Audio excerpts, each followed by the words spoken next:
it's Colleen here from the Carolina Raptor Center. Thank you for tuning in to our avian home adventures. Here today we have our spectacled owl. She is a fan favorite that when we reopen, hopefully you guys will come and visit her on our raptor trail.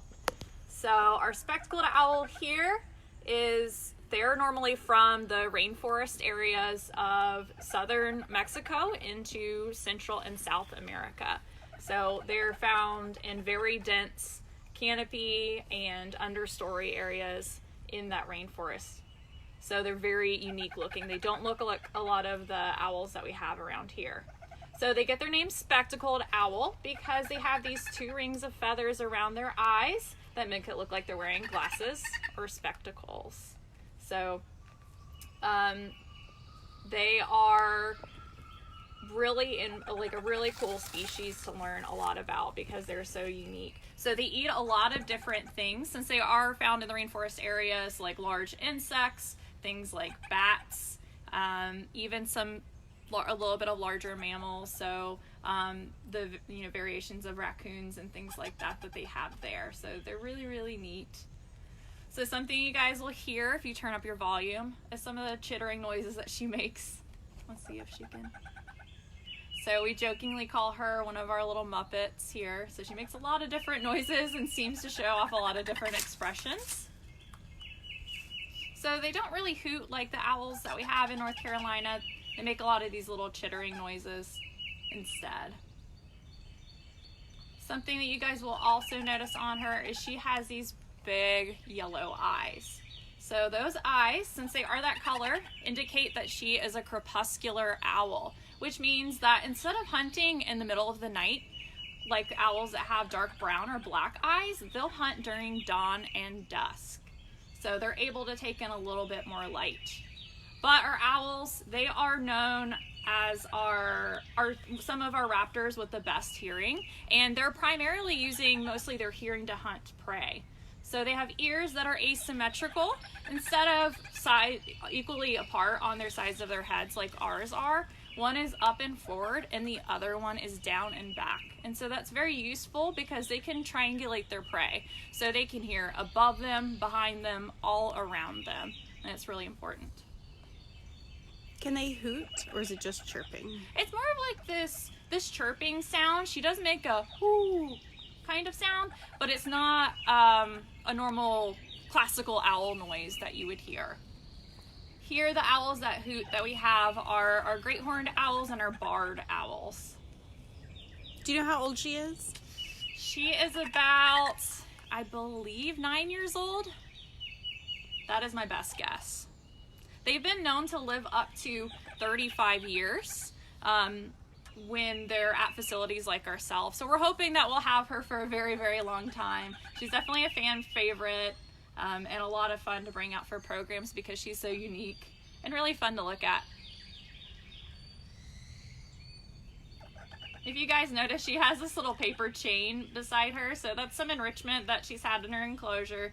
So we try to stimulate them physically by giving them things to do to move around in their enclosure, but also mentally. So both their mental and their physical health is super important. So we try to give our birds enrichment as much as possible, and that could be something fun like this paper chain here. It could be changing up their enclosure, adding new perching, adding trees or shrubbery. There's a variety of different things that we can do.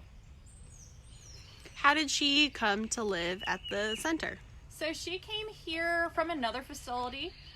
We actually raised her as a baby, and she was really adorable. She had these huge feet. If you guys can see, if Carol can zoom in a little bit, she has these really huge feet.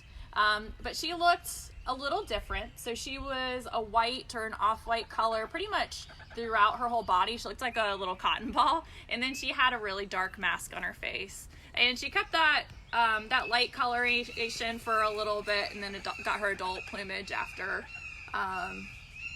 probably about a year or so with all these feathers.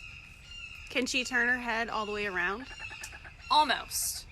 So if she were to turn her head all the way around, that would be 360 degrees.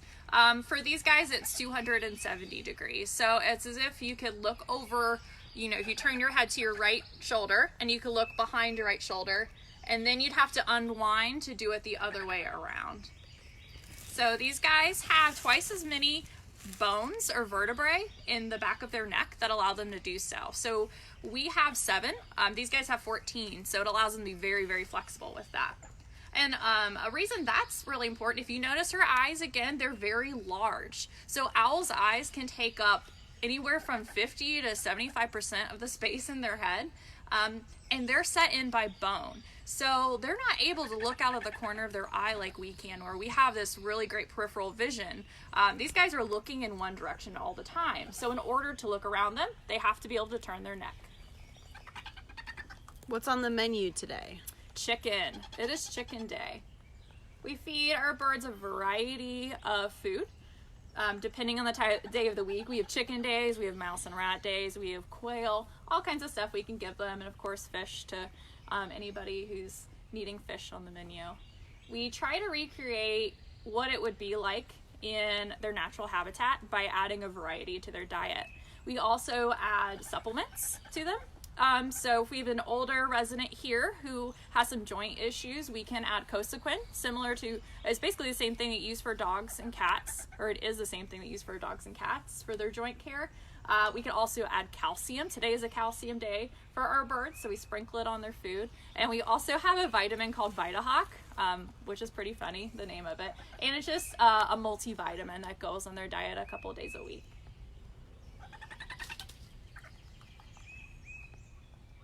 If you guys notice on her talons, she has 2 toes in the front and 2 toes in the back. She can actually move this 3rd digit in the back here around.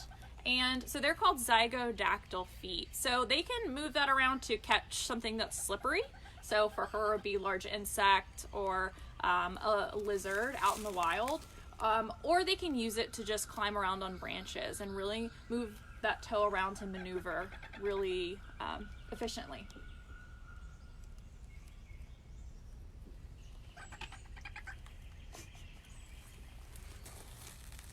Well, thank you guys for joining us too. We're really glad that this has been such a hit with everybody. Thank you for watching our avian home adventures at 11 every day. We're going to continue to do these as much as possible. Carol, are there any more questions? No? Okay. Well, thank you guys so much. We'll see you later on this week.